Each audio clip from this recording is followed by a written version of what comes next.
Welcome to this explainer. Today we're diving straight into an absolutely epic ancient tale from the Astika Parva. It's a story packed with deep jealousy, literally cosmic consequences, and honestly, the ultimate sibling rivalry. We're going to uncover the mythic origins of the legendary Garuda, and it all kicks off with one simple but totally fateful choice. Before we even get to the legendary birds and serpents, I've got a question for you. If a highly pleased creator god suddenly offered you a single, completely unlimited wish, what would you ask for?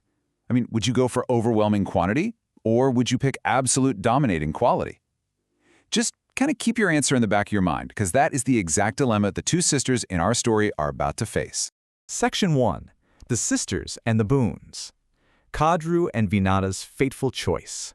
So our narrator here, a wise figure named Sauti, is breaking down this history for an eager listener named Saunaka, and he sets the scene way back in the Golden Age. Now, just to make sure we're all on the same page, the text brings up Prajapati. Basically, in ancient lore, Prajapati is a creator deity, the lord of creatures, and according to Sauti, this creator had two remarkably beautiful daughters. Yep, those daughters were Kadru and Vinata.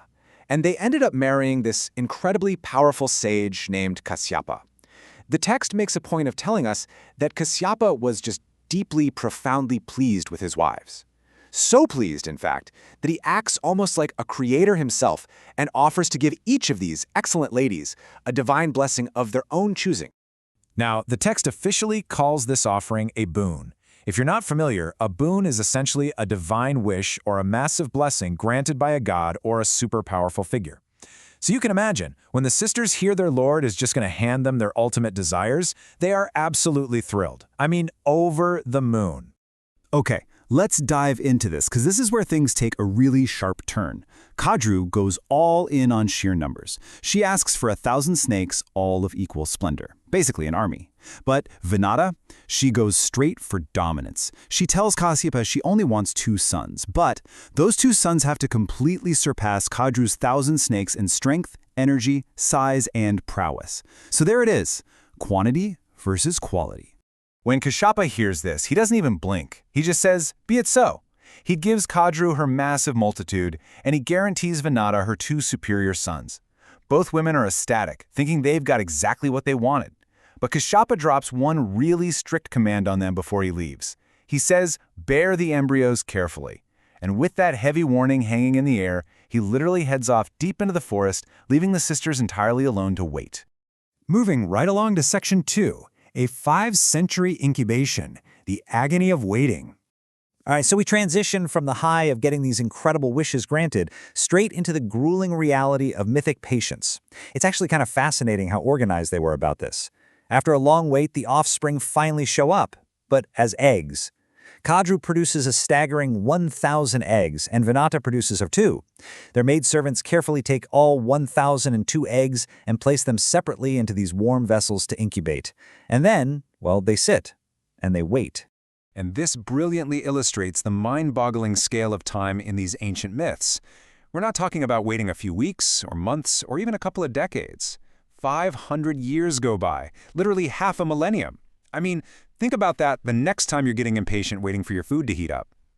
Right on the 500-year mark, Kadru's 1,000 eggs finally burst open, and out slither her magnificent snakes. But Vinata? Her 2 eggs are just sitting there, perfectly, agonizingly silent. Which leads us to Section 3. The price of impatience, a mother's hasty mistake. So here we reach the absolute psychological breaking point. Just imagine it. You're watching your sister celebrate her 1,000 children day after day, while your own vessels show 0 signs of life. The source text doesn't sugarcoat it at all. It says Vinata was deeply jealous. Have you ever made a totally rash, destructive decision just because you couldn't stand seeing someone else win while you were stuck waiting? Driven by this intense envy, Vinata totally ignores Kasyapa's warning. She reaches right into the warm vessel and prematurely cracks open one of her precious eggs. And the result of her impatience is just wow, it's visually shocking. Inside that broken shell, she doesn't get the magnificent, fully formed warrior son she asked for. Instead, she finds this tragic embryo. The upper half of the child's body is completely developed, but the lower half, totally unformed. By rushing the process, she physically stunted her own child's existence. And let me tell you, This kid is absolutely furious. He rises up and delivers this devastating curse right to his mother. He tells her that because of her blind impatience, she is now condemned to serve as a slave. But he does offer her one incredibly tough path to redemption. He says, if you can manage to wait another 500 years and not destroy or mess up the second egg, the illustrious child inside that remaining shell will be the one to free you from slavery. After dropping this massive curse and this one little glimmer of conditional salvation, the half-formed child doesn't just stick around. He rises straight up into the sky. The text actually points out that he becomes the permanent morning charioteer for Surya, the sun god. So he's literally the light you see every single morning, a daily, cosmic reminder of Vinata's terrible mistake. All right, Section 4. The serpent-eater takes flight. The arrival of Garuda. So the crucial point to keep in mind here is this massive number on the screen, 500. We're now focusing completely on the destiny of that one remaining unbroken egg. Vinata is living her life under this awful curse of slavery, and she has to wait an agonizing 500 more years, guarding one single egg, absolutely terrified of making the same mistake twice. But you know what? This time, she actually learned her lesson. The 1,000-year mark finally rolls around. That's 500 years since the snakes hatched and 500 years since her tragic mistake, and then, at long last, the second egg just bursts open. Entirely on its own, her patience finally paid off. And what comes out of that egg is nothing short of spectacular. The text introduces him immediately with his massive legendary titles. Out comes Garuda, the Lord of Birds, the Serpent-Eater.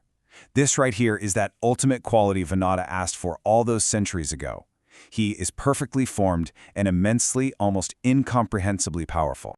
But you gotta remember, Garuda isn't exactly a normal newborn. The texts call him a tiger of Brigu's race. His actions are instantaneous, driven by pure cosmic instinct. The absolute second he sees the light of day, he leaves his mother. He feels this massive, overwhelming hunger, and he just takes wings straight into the sky, flying off to find the specific food assigned to him by the great ordainer of all. And that leaves us with a truly fascinating, kind of provocative question to wrap up this explainer. Think about it. Vinata's first son cursed her to slavery, and that slavery was directly tied to Kadru and her snake offspring. Now, Vinata's second son, Garuda, is born as the ultimate literal serpent-eater. So what do you think is going to happen when the ultimate serpent-eater inevitably runs into his 1,000 snake-bodied half-brothers? The stage is completely set for an epic cosmic clash. But that is definitely a story for another time. Thanks so much for joining me on this journey through the origins of Garuda. Keep exploring and keep asking questions.